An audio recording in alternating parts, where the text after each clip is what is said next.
The number one reason that crowns fail at the margin is because of poor impressions.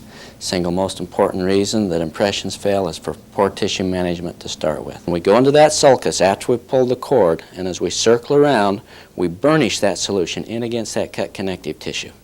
I use the word burnish. You have to press against that cut connective tissue as you apply the solution. That gets the solution down where it does the job against the cut capillaries. My name is Dan Fisher. I'm a practicing dentist and the CEO of Ultradent Products.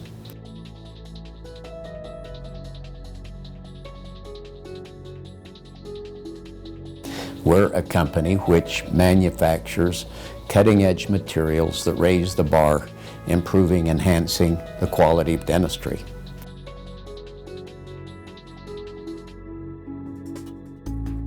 I'm a lucky guy.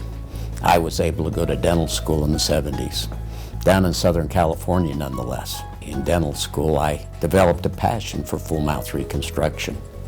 I came to realize early on, however, that the most important aspect of every restoration I placed was that it have quality marginal fit. Making a good impression was paramount, not just for the patient, but certainly for the quality of the restoration.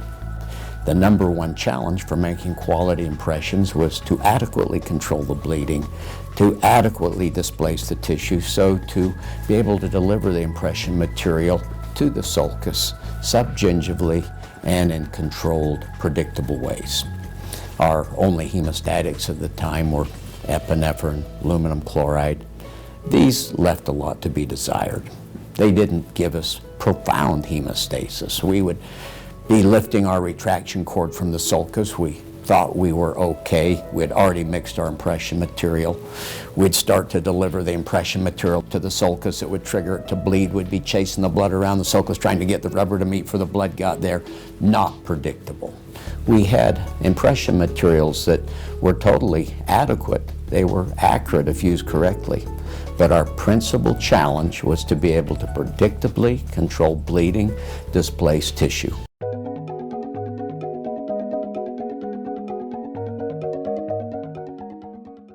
I set up a lab in the basement of my home when I moved back to Utah. They had taught us IV sedation at Loma Linda. So after working on patients, I'd draw blood on myself. After a year, I looked like a junkie.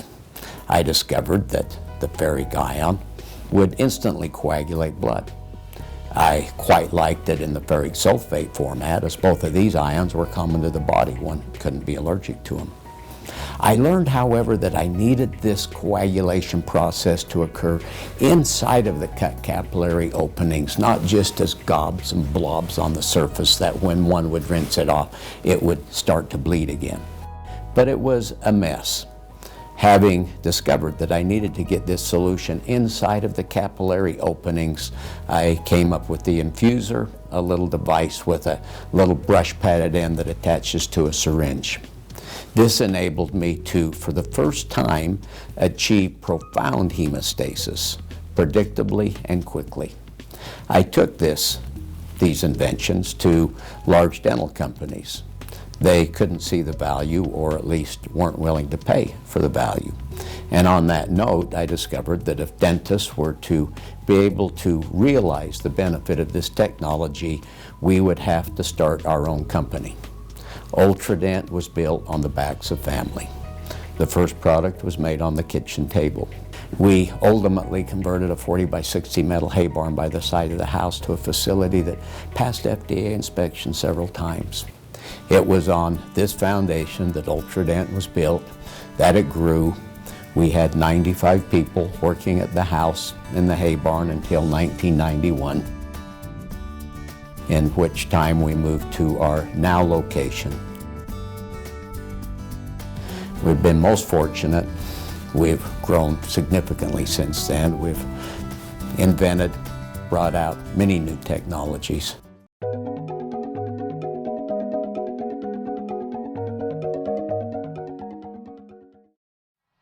The UltraPac cord, that was a fun project that took a long time to create. You see, all of the retraction cords prior to UltraPac, they were either twisted cords or braided cords. with a twisted cord as the clinician would attempt to pack it with a packing instrument. One would slip between the fibers. Now, the braided cord eliminated that problem. However, a braided cord is very rigid. So as a clinician is packing over convexities into concavities and pushing down with their instrument, it causes the cord to pop out behind. The concept of a knit that would be made of interlocking loops acting more like a chain became quite appealing.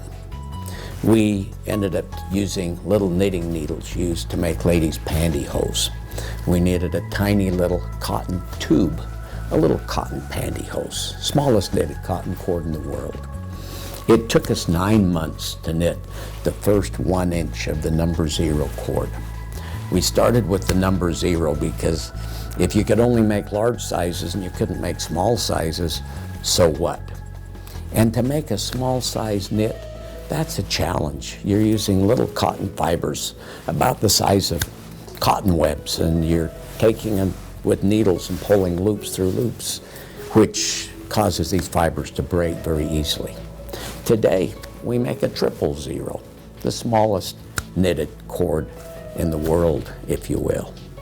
So it was a fun project. It was a long time in development, but it has brought a great and a fabulous dimension for restorative as well as for crown and bridge dentistry.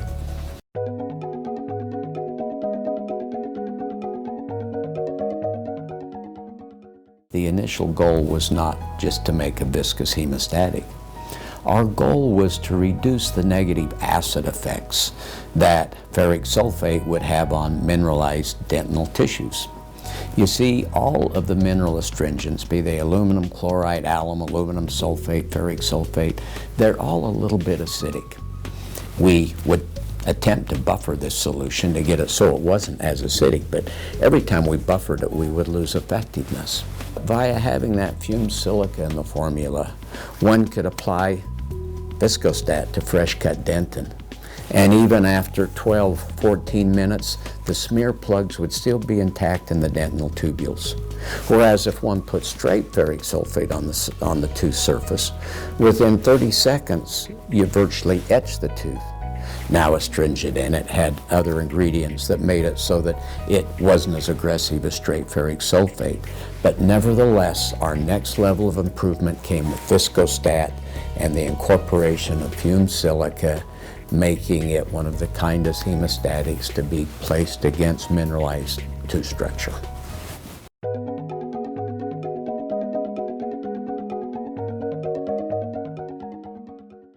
Viscostat Clear is a more recent development in our hemostatic line.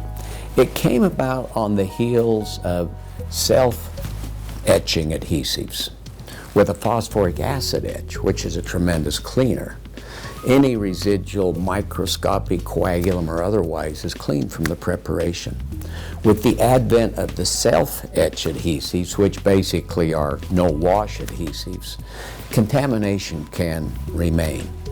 Hence, if clinicians weren't careful in cleaning all of the preparation after using standard Viscostat, they could have challenges getting quality adhesion. They could even get leakage, which would leave stain underneath the restoration.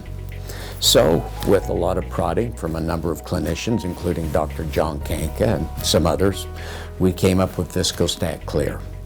It's not as rapid in onset as is the standard Viscostat, but for working in the aesthetic zone, many clinicians prefer it, and we use it the same way with the infuser. We use it with the knitted cord, regardless of what hemostatic, regardless of whether it takes a little longer in onset. The clinician always works with the guideline of obtaining profound quality hemostasis, and then they make their impression.